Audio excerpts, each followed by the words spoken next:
teman-teman, kali ini kita kedatangan tamu dari Gubernur Mahasiswa Badan Eksekutif Mahasiswa Fakultas Perikanan dan Kelautan Universitas Riau. Selamat datang Bapak Gubernur. Terima kasih atas undangannya. Iya, sama-sama. Bagaimana kabarnya Bapak Gubernur? Alhamdulillah luar biasa. Oke. Oke. Jadi gubernur kita ini terpilih itu aklamasi ya, Bapak Gubernur ya. Itu gimana sih perjalanannya sampai tiba-tiba Bapak Gubernur kita ini mengajukan dirinya sebagai calon gubernur di Badan Eksekutif Mahasiswa Fakultas Perikanan dan Kelautan Universitas Riau? Aduh, pertanyaan yang cukup berat ya. Kenapa bisa mengajukan diri sebagai waktu itu calon gubernur ya? Ya, pertama itu mungkin karena dorongan dari hati yang dimana pada periode tahun lalu itu banyak miskomunikasi lah antar kelembagaan yang berada di fakultas kita. Terus pengennya hal kecil itulah dulu diubah gitu, dimana dari BEM-nya itu harus ikut terjun langsung ke lapangan bersama HMJ gitu. Jadi dengan alasan itulah mungkin memantapkan hati, dan masih ada nih beberapa celah yang bakal bisa dituangkan di dalam BEM. Oke, jadi sekarang pertanyaannya, Bapak Gubernur apakah sudah melaksanakan gitu loh? Apakah sudah benar-benar terjun langsung ke setiap HMJ untuk membantu setiap HMJ melakukan perkembangan atau kemajuan di HMJ atau di mana masing-masing gitu? Oke, kalau untuk pertanyaan itu ya, apakah sudah terjun langsung atau sudah adalah impact-nya ke masing-masing jurusan atau HMJ ya, bisa dirasakan sendiri bahwasanya contoh kecilnya ini adalah undangan dari HMJ SEP ya kan? Iya. Contoh kecilnya yaitu ikut membersamai di talk show ini atau podcast ini. Ya harapannya dengan saya hadir di sini tidak menimbulkan stigma bahwasanya gubernur ini susah untuk diundang, susah untuk ikut sertakan dalam kegiatan-kegiatan HMJ terkhususnya. Oke, dari BEM sendiri itu ada nggak sih acara yang benar-benar hanya melibatkan setiap jurusan yang ada di Fakultas Perikanan? Apakah ada misalnya kegiatan atau acara yang dibentuk oleh BEM langsung? Oke, kalau untuk acara itu sendiri ya, yang pastinya selalu melibatkan kelembagaan terusnya HMJ. Contoh dari yang udah kami laksanakan, yang pertama itu Liga Pora, di mana kami sebenarnya pengen membentuk yang namanya tim dari setiap sport maupun e-sport di kelembagaan fakultas yang dinaungi langsung oleh Badan Eksekutif Mahasiswa. Kemudian harapannya bisa muncul keluaran sana lah, atau bisa didelegasikan sebagai perwakilan dari fakultas kita sendiri. Kemudian yang kedua itu tentang workshop ekonomi kreatif yang sudah dilakukan, di mana kita yang mahasiswa perikanan ini tentunya harus mengetahui bagaimana cara-cara pemijahan ikan, bagaimana cara-cara budidaya ikan, dan bagaimana cara-cara pembuatan pakan, yang dimana dasar dari perikanan itu sendiri. Oke, itu tadi kalau menyangkut dengan jurusan yang ada di Fakultas Perikanan ya. Ini kami dengar-dengar bakal ada kegiatan dari BEM, FPK Unri, yang mana memungkinkan sekali untuk dari jurusan-jurusan lain atau fakultas-fakultas lain untuk ikut serta ya dalam kegiatan ini. Apakah benar akan terlaksananya FPK Expo pada tahun ini? Ya, kalau untuk FPK Expo ya, untuk sekarang masih dalam tahap perancangan sebagai bagaimana baiknya untuk keberlanjutan kelembagaan kita atau BEM FPK itu sendiri. Tapi yang perlu rekan-rekan ketahui bahwasanya sebetulnya BEM FPK itu kesulitan dalam hal sponsorship, di mana yang selalu ditanyakan oleh pihak sponsorship itu kepada BEM FPK itu sendiri ya track record dari kegiatan-kegiatan sebelumnya. Jadi yang terlaksana itu terakhir kali di 2019 ya keriset semua di 2020, 2021, 2022 dan 2023. 2023 yang bakal diadakan nantinya gitu. Oke. Tapi dari pandangan saya sendiri ya, itu saya ada melihat beberapa spanduk kecil-kecil yang ada di jalan sekitar Universitas Riau, yang mana itu seperti petunjuk arah untuk adanya kegiatan FPK Expo. Itu kan berarti dari BEM sendiri sudah yakin akan terlaksananya FPK Expo kan? Itu dari BEM sendiri apa sih yang bikin yakin akan terlaksana gitu? Oke, yang pertama ya, kami punya mahasiswa yang memang berpotensi untuk mengikuti kegiatan itu. Kami sebenarnya sudah merancang sedemikian rupa bagaimanapun caranya FPK Expo ini harus dilaksanakan, meskipun nanti pihak sponsorship minim yang datang, tapi kami bakal usahakan FPK Expo ini terjadi gitu. Tapi alasan kami sebenarnya pemasangan spanduk kecil-kecilan itu guna untuk marketing atau penyebarluasan informasi bahwasanya di FPK di Fakultas Perikanan bakal ada expo gitu. Oke, jadi memang itu sebenarnya informasi di awal dulu gitu ya Kanda ya, biar nanti nggak tiba-tiba langsung ada FPK Expo, sehingga juga dari pihak sponsorship pun siapa tahu ada yang lewat di sekitar Unri dan melihat spanduk itu menjadi agak yakin gitu ya untuk memberikan sponsornya. Terus sekali. Oke, jadi itu untuk pertanyaan lagi nih, FPK Expo ini apakah program terakhir dari BEM FPK Unri? Kalau dibilang program kerja terakhir, kami sebenarnya masih pengen nih melakukan satu hal gitu. Jadi yang pengen kami lakukan itu sebenarnya bina desa gitu. Dimana di setiap kelembagaan terkhususnya HMJ selalu menuntut yang namanya bina desa, apalagi kita orang lapangan lah jatuhnya kan, mahasiswa perikanan ini. Tapi bagaimana nantinya itu bakal kami perbincangkan dulu, baik itu dengan internal BEM FPK, baik itu dengan beberapa kelembagaan yang berada di Fakultas Perikanan. Oke, karena mengingat masih ada beberapa program kerja yang bisa dikatakan program kerja besar ya Kakanda ya, apakah dari pihak BEM sendiri masih membutuhkan staf mungkin, atau masih ada open recruitment mungkin untuk membantu kelangsungan program kerja yang akan dilaksanakan? Oke, kalau untuk masalah oprek atau penambahan staf ya, itu sebenarnya kami tidak membuka lagi karena sudah dilaksanakannya oprek 2 dari BEM FPK itu sendiri. Tapi kalau untuk mengerjakan program kerja itu kami sebenarnya jatuhnya menghimbau kepada mahasiswa Fakultas Perikanan dan Kelautan itu untuk ikut serta dalam program kerja ini, untuk berpartisipasi begitu. Jadi sistemnya itu bukan di bagian staf lagi, tapi di struktur kepanitiaan gitu. Berarti struktur kepanitiaannya nanti dari seluruh himpunan mahasiswa? Ya, kalau untuk struktur kepanitiaan dari FPK Expo itu sendiri itu kami sudah melakukan open recruitment, jadi siapapun yang berada di luar staf BEM FPK itu sendiri bisa mengikuti begitu. Tapi kalau untuk bina desa ini karena halnya itu masih dirancang dan diperbincangkan serta diperdebatkan dilakukan atau tidak, ya untuk saat ini kami masih mencari solusi terbaiknya lah untuk bina desa itu sendiri, karena yang kami lihat perlu nih ada contoh dari BEM FPK untuk kelembagaan di tingkat jurusan. Oke, tadi katanya untuk struktur kepanitiaannya itu berarti bukan hanya dari BEM saja ya? Iya, bukan dari BEM. Oke, apakah sudah ada pengumuman untuk seluruh mahasiswa aktif di Fakultas Perikanan bahwasanya terbuka sekali untuk mengikuti struktur kepanitiaan FPK Expo?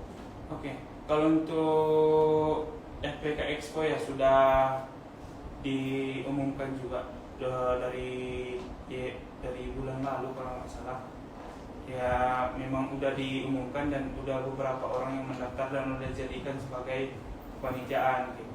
Oke, berarti pengumumannya tidak harus ada perwakilan dari setiap jurusan ya, siapa yang mau saja? Iya, karena kami pertimbangannya kalau kami lemparkan ke setiap jurusan itu jatuhnya rekomendasi panitia kan. Tapi yang kami khawatirkan di sini, rekan-rekan di jurusan kan masih kelembagaan yang baru dilantik rata-rata ya.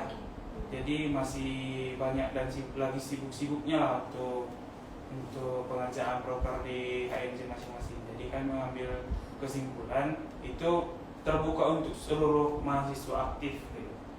Jadi flyer-flyernya itu disampaikan ke kelembagaan masing-masing, tapi sifatnya bukan rekomendasi yang memaksa dan mengikat gitu. Oke, jadi ini ada pertanyaan dari saya pribadi ya, mengenai staf muda yang ada di Badan Eksekutif Mahasiswa Fakultas Perikanan dan Kelautan. Jadi beberapa waktu lalu ada kejadian staf dari salah satu HMJ ingin mengundurkan diri, mungkin dikarenakan dia merupakan staf muda di Badan Eksekutif Mahasiswa Fakultas Perikanan. Jadi pertanyaannya, apakah staf muda yang ada di BEM FPK memiliki tugas yang cukup berat atau banyak mungkin yang sehingga memberatkan dia untuk melanjutkan tugasnya di himpunan mahasiswa jurusan? Oke, pertanyaan yang simpel ya, tapi sulit untuk menjawabnya. Ya, maksudnya dia masuk di staf muda BEM FPK. Iya. Dan dia juga masuk di staf kepengurusan HMJ. Iya. Nah, dan dia mengundurkan diri dari dia ingin mengundurkan diri dari HMJ. Iya. Untuk tidak dijelaskan alasannya karena staf muda, namun berdasarkan persepsi saya karena dia sudah merasa kesibukan mungkin di BEM. Okay. Jadi pertanyaannya, apakah staf muda itu ada kegiatan khusus, tugas khusus mungkin dari BEM?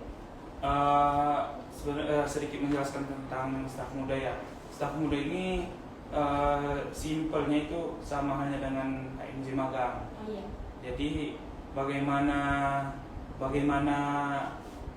kinerja HMJ magang di jurusan masing-masing itu sama hanya dengan staf muda di BEM FPK. Okay. Jadi pun kalau kami melaksanakan program kerja, kami tidak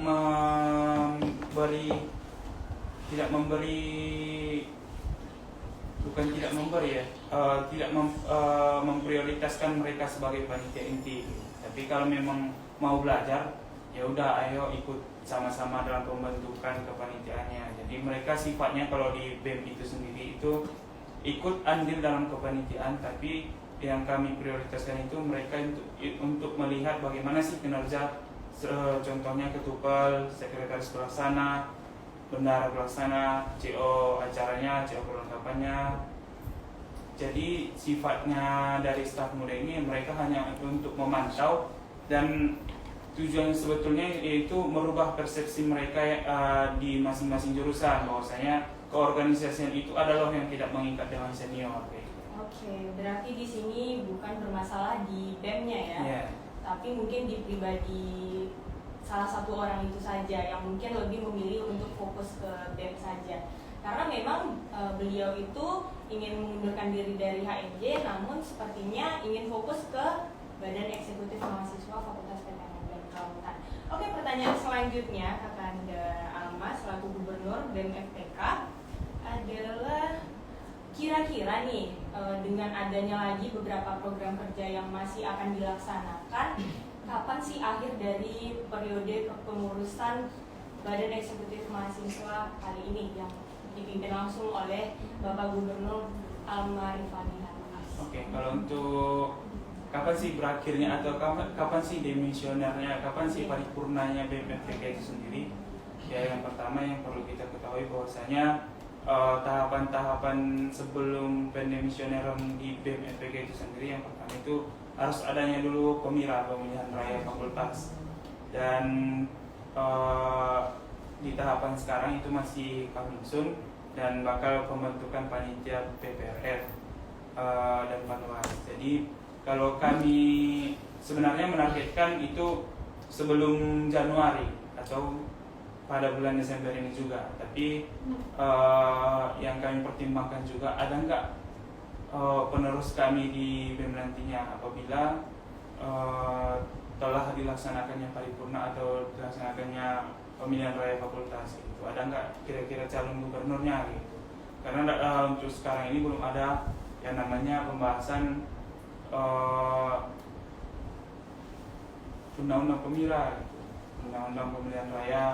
Siapa sih kader selanjutnya, apakah angkatan 20, apakah angkatan 21, mengingat dan menimbang bahwasanya di seluruh kelembagaan Universitas Riau di 10 fakultas, ya di fakultas kita yang masih terlambat 1 tahun untuk pengkaderannya gitu. Jadi yang kami pertimbangkan itu apakah masih angkatan 20 dikasih panggung untuk menjadi gubernur mahasiswa atau di angkatan 2021 langsung. Nah, kalau di angkatan 20 sah-sah aja kami laksanakan pemilu di Desember ini. Tapi kalau di angkatan 2021 apakah bisa ada calon begitu? Karena di masing-masing HMJ sekarang yang menjadi bupati atau ketua kelembagaannya itu angkatan 2021 sendiri. Oke, tadi Bapak Gubernur menjawab bisa saja perkiraannya itu Desember atau Januari, yang dimana masih ada beberapa program kerja besar yang belum terlaksana. Apakah yakin bisa terlaksana atau mungkin bisa saja tidak menjadi program kerja yang tidak terlaksana? Kalau untuk program kerjanya itu yakin. Kami sebetulnya sudah menargetkan dalam 2 minggu selesai. Oke. Dengan struktur panitiaan program kerja binaan desa yang belum terbentuk bisa terjadi dalam waktu 2 minggu mungkin? Kalau untuk bina desa itu sendiri ya dalam waktu 1 minggu pun sebenarnya bisa dirampungkan, karena gambaran kami terkait bina desa ini yang pertama dan yang paling mendasar kami laksanakan yaitu untuk pengukuhan bahwasanya ini loh desa binaan Fakultas Perikanan dan Kelautan gitu. Jadi tidak ada acara yang wah atau tidak ada embel-embel yang wah gitu. Oke, berarti tidak terlalu membutuhkan struktur panitiaan yang benar-benar matang seperti itu ya? Yeah. Bisa dilaksanakan dalam waktu singkat, dipersiapkan dalam waktu singkat saja. Oke, mungkin dari Gubernur BEM FPK ini ada yang ingin disampaikan kepada teman-teman yang sedang menonton di IGHMJ Set? Nah, kalau untuk yang pengen disampaikan ya, yang pertama pastinya informasi terkait ini yang sedang marak sekarang ini curanmor. Harapannya rekan-rekan yang menonton dan menyaksikan podcast ini ya parkirlah di tempatnya, apalagi sekarang udah disediakan parkiran yang memang diberikan kartu parkirnya, dan di sana itu sudah diawasi oleh rekan-rekan dari satuan pengamanan gitu, dan sudah diadakan juga CCTV gitu. Oke. Menjadi timbul pertanyaan saya, itu kan merupakan solusi yang diberikan oleh fakultas langsung ya. Kalau dari BEM sendiri ada nggak sih bantuan yang juga diturunkan atau diterjunkan untuk membantu pengamanan di Fakultas Perikanan dan Kelautan? Oke. Kalau untuk bantuan pengamanannya, bantuan pengamanan dari Badan Eksekutif Mahasiswa itu sendiri, ya kami yang sifatnya pelajar atau mahasiswa mungkin tidak banyak waktu untuk melaksanakan tugas dari satuan pengamanan. Jadi yang kami lakukan ya memang harus menyuarakan apa-apa saja yang perlu disuarakan. Ya, itu merupakan salah satu bantuan ya yang bisa dilakukan oleh pihak BEM sendiri. Dan itu dari mahasiswa Fakultas Perikanan dan Kelautan sendiri cukup indahkan saja informasi yang disampaikan dari Badan Eksekutif Mahasiswa, sehingga juga dapat membantu terjalannya keamanan yang direncanakan oleh Fakultas Perikanan dan Kelautan sendiri. Oke, mungkin jika ada pertanyaan dari teman-teman yang di Instagram, boleh sekali untuk disampaikan. Siapa tahu ada pertanyaan-pertanyaan nih untuk gubernur kita ini, karena nampaknya di beberapa kegiatan gubernur ini selalu hadir ya, yang dimana sebelum-sebelumnya mungkin bisa hadir bisa tidak, tapi nampaknya pada periode ini gubernur kita selalu datang tepat waktu. Oke, jadi itu kita berikan apresiasi juga kepada gubernur kita pada periode ini, cukup membanggakan ya, cukup juga bisa mengapresiasi setiap kegiatan yang ada di himpunan mahasiswa jurusan. Itu dari Bapak Gubernur sendiri memang setiap undangan itu memang dikosongkan waktunya untuk menghadiri acara itu, atau memang tidak ada kegiatan sehingga mengisinya dengan menghadiri setiap undangan yang ada? Oke. Yang pertama ya, yang perlu diketahui sebagai mungkin yang menonton ada yang mau jadi calon gubernur, itu yang pertama yang pastinya ya bertanggung jawab lah dengan jabatan sendiri gitu. Hal kecil aja bisa dilihat masyarakat FPK atau mahasiswa FPK. Jadi kalau dari saya prinsipnya kalau ada undangan sebisa mungkin dihadiri, karena apalagi itu di jurusan, karena di jurusan itu yang melantik saya pribadi atau gubernur Badan Eksekutif Mahasiswa yang melantiknya dan mengukuhkan dari pengurusan 1 HMJ. Jadi rasa tanggung jawab besar harus dilimpahkan kepada diri sendiri gitu. Terkait sebetulnya nggak ada kegiatan, ya memang betul saya tidak ada kegiatan, karena yang perlu kawan-kawan ketahui, saya menangguhkan 1 tahun perkuliahan saya gitu. Oke, mungkin sudah cukup ya. Dari teman-teman yang ada di studio, mungkin ada pertanyaan yang ingin disampaikan kepada gubernur kita. Oke, tadi itu pertanyaan saya pribadi ya semuanya. Dan beberapa ada pertanyaan dari HMJ juga dan sudah tersampaikan dan sudah terjawab juga, dan jawabannya itu sangat memuaskan ya, karena benar-benar menjawab semua pertanyaan yang ada di kepala kita mengenai gubernur kita. Yang terlihatnya tuh hanya saat ada kegiatan HMJ saja. Kalau di lingkungan kampus tuh kayaknya nggak kelihatan, cuma di BEM aja ya nampaknya gubernur kita ini menunggu undangan untuk acara-acara di HMJ ya, seperti itu. Oke, ini sedikit menjelaskan ya, sebetulnya fungsi dari gubernur mahasiswa itu ya itu di eksternal tentunya kan. Eksternal. Jadi untuk pembahasan atau muncul atau tidaknya gubernur itu di satu fakultas itu tergantung aktivitas dan tergantung relasinya di luar sana. Kalau dari saya pribadi untuk tahun ini fokusnya memang penjalinan kerjasama di bagian eksternal gitu. Contoh kecilnya dari Himapikani, contoh kecilnya dari penggaitan terkait kerjasama dengan beberapa lembaga yang berada di luar sana gitu. Jadi mau tanya juga nih, ini pertanyaan terakhir lah buat gubernur kita. Gimana sih tanggapannya tentang podcast yang ada di HMJ SET? Karena sepertinya untuk himpunan mahasiswa jurusan yang satu-satunya atau yang pertama mungkin yang mendirikan podcast di himpunan tingkat jurusan seperti itu. Oke.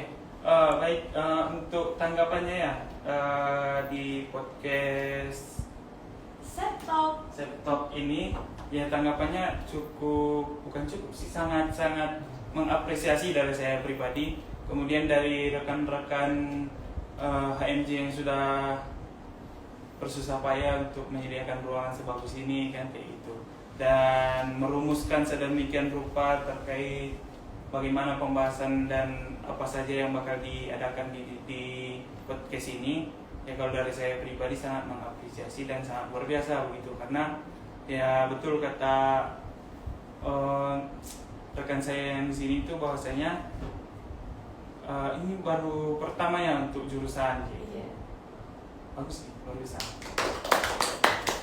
Itu merupakan apresiasi juga untuk himpunan mahasiswa jurusan Sosial Ekonomi Perikanan, yang mana saat ini merupakan kepemimpinan dari Bupati Arijal Aulia dan Wakil Bupati Regita Akmal yang sudah memberikan banyak sekali kemajuan yang ada di HMJ SET. Jadi kita apresiasi juga kepada Bupati dan Wakil Bupatinya yang sudah menghimbau kepada setiap kepala dinas untuk dapat melaksanakan program kerja yang sudah direkomendasikan.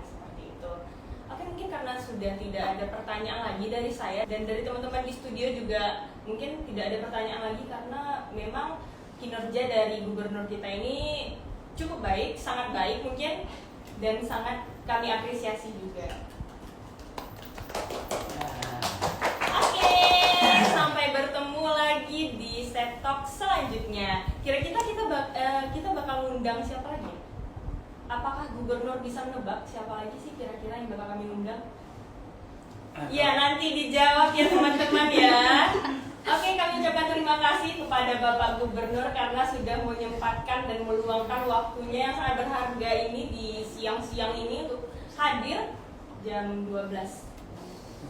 Kami ucapkan terima kasih dan juga kami ingin memberikan beberapa kenang-kenangan untuk Bapak Gubernur sebagai ucapan terima kasih karena sudah hadir di Set Talk Ngobrol Asik bareng HMJ Set. Sampai bertemu lagi di Set Talk selanjutnya.